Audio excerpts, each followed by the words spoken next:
Now you can see once I enter in the room, the light will automatically turn on. And you can see here, this is my PIR sensor and this is my Raspberry Pi. So once I come out from the room,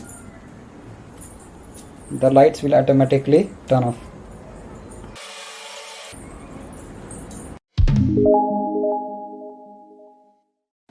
So first see the pin present on the PIR sensor. So PIR sensor has 3 pins, VCC, out and ground. So you can connect this VCC pin to Raspberry Pi VCC pin, ground pin to the Raspberry Pi ground pin, and out pin from this PIR sensor to any GPIO pin from Raspberry Pi. After that, you can see here there are 2 knobs. These are very important knobs of PIR sensor. The first knob is nothing but the SX. You can see there is a name SX, and second knob is TX. So these 2 knobs actually used for to adjust the sensitivity of PIR sensor. In sensitivity, first knob is used for to adjust the sensitivity for distance, and second knob is used for adjust the sensitivity for timing. So if you increase this knob, then PIR sensor send high signal for longer period of time to Raspberry Pi, and if you decrease this sensitivity, then it will send for lesser time high signal to the Raspberry Pi. Then next knob, this knob is basically used for to adjust the distance sensitivity. So if you want to increase the obstacle distance between PIR sensor and obstacle, then you can increase this knob, or if you want to decrease that distance, you can decrease this knob. So if you open this PIR sensor, you can see here there are name ground, out, and VCC. So with this name reference, you can connect your Raspberry Pi pins. So next important part of PIR sensor is this jumper. So you should connect this jumper at these 2 pins. The third pin should be open. Then so next device is relay board. You can see on my relay board there are 4 relay. At your side you can have 1 relay also, 2 relay also. Then at input side for relay board there are mainly 3 pins. Let's consider for only 1 relay there are 3 pins. So first pin is VCC, then second pin is ground, and third pin is input pin for this board. So after that, at the output side there are 3 pins for each relay. First pin is open load, then middle one, and then short load. We will see how to use the open load, middle one, and short load. So next part is to connect this AC load to your relay board. So before that, you need to cut any one of these 2 pin connector pin. Let's say black pin I have cut. So you will get these 2 pins after cut any one of this pin. Then you have to connect any one of this pin to the middle side of your relay board. Then after the second part of that pin, second part of that wire should be connected to the open load. Now you can see we have connected our cut wire at middle point and open load. So when relay gets turned on, these 2 pins get shorted and bulb will turn on. So now we will connect this PIR sensor with our Raspberry Pi. So you need some female to female connector. So first part is to connect VCC pin from PIR sensor to Raspberry Pi VCC pin. So I have selected VCC pin here. Just open this one and you can find where is VCC pin. So this one is my VCC pin.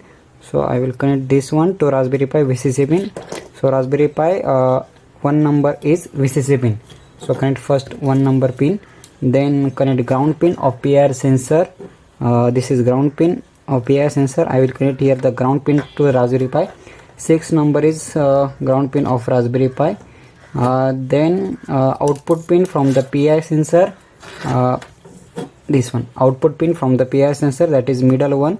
I will connect that to the input pin to GPIO pin of Raspberry Pi. So this one, let's consider 7 number is GPIO pin of Raspberry Pi. So connect this pin to the 7 number.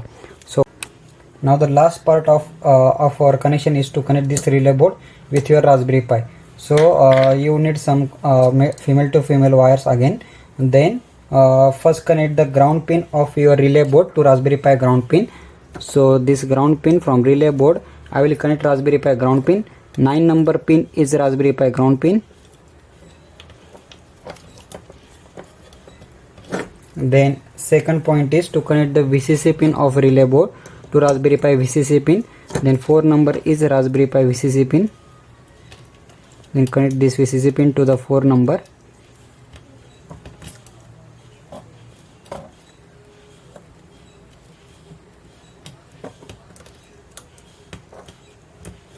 And next one is input pin for this relay should be connected to any GPIO pin from Raspberry Pi. So for this project I have selected 11 number pin. So connect this pin to the 11 number. So final connection of our project is that PIR sensor, this PIR sensor connected, VCC pin from PIR sensor is connected to the 1 number, then ground pin from PIR sensor is connected to the 6 number, then output pin from this PIR sensor is connected to the 7 number of Raspberry Pi. Then relay pin, VCC pin from relay pin is connected to the 4 number, then ground pin from this relay is connected to the 9 number, and input pin for this relay is connected to the 11 number. Then if you like my video, then please subscribe my channel and do not forget to press the bell icon, and please provide your support by pressing the like button. So let's see how to create a new program into Raspberry Pi. First go to the Raspberry Pi, then programming, then Python 2. Then go to the file and new file. Here you can write your own program. So before start the program, I will show you pinout connection of Raspberry Pi. Just go to the Raspberry Pi terminal here and just type GPIO read all and press enter. So here you can see the different pins present on Raspberry Pi. So we have selected 11 and 7 number pin. The reason behind that is 7 and 11 is that it is both pins are used for the GPIO purpose, so that we have selected this these 2 pins. Then we have connected 2 and 4 pin as VCC pin. We have considered 2 and 4 pin as VCC pin. Then 6 number pin as a ground and 9 number pin also as a ground pin. Then let's see the programming part. So let's see the importance of each and every line from this program. So first line is import Raspberry Pi.gpio as GPIO. So if you want to access any GPIO port from the Raspberry Pi, you can use this library. Then import time. So if you want to add some delay in your program, you can use this time library. Then GPIO.set mode GPIO board. Basically Raspberry Pi can work as a 2 method, as a Raspberry Pi board or Raspberry Pi BCM chip. So if you want to use as a Raspberry Pi complete board, you can use this line. Then GPIO.set warning to the false. So when you run a Raspberry Pi program, Raspberry Pi gives you warning that whatever the GPIO pin you have used is already used before. So to avoid that warning, you should set this warning to the false. Then relay pin and PIR pin 11 and 7 respectively. In hardware connection, I have told you that we have connected our relay pin to the 11 number and PIR pin to the 7 number. So we have declared that pin here. Then GPIO.set mode relay pin GPIO.out.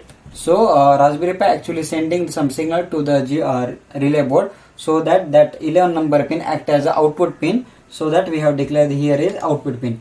Then GPIO.setup GPIO PIR pin GPIO.in. So from the PIR sensor we get the input to the Raspberry Pi get the input, so that 7 number pin act as an input pin. To declare that pin as an input pin, use this syntax. Then while 1, and after that if GPIO.input PIR pin. So we have in while 1, whatever the program come inside the while 1, it is executing for infinite number of time. So first line is if GPIO.input PIR pin.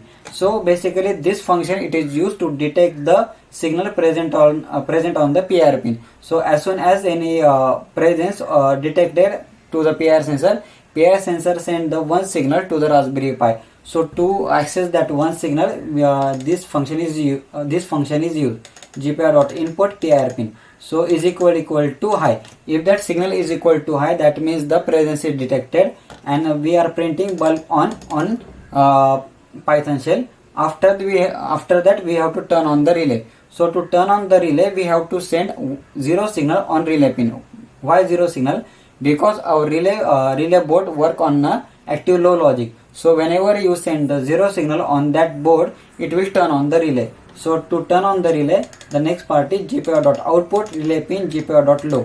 Then our relay gets turned on, and if else there is no GPIO high input from the PIR sensor, that is low input present on the PIR pin, then we have to turn off the bulb, so that it comes in the else part, then print bulb off, then GPIO.output relay pin GPIO.high. So as soon as Raspberry Pi send high signal to the relay board, it will turn off that relay and bulb will turn off. Then if you want to run this program, go to the run and run module. Now you can see on Python shell the bulb off is printing. Once PIR sensor detect the presence, then on Python shell bulb on is now printing and bulb is turning on.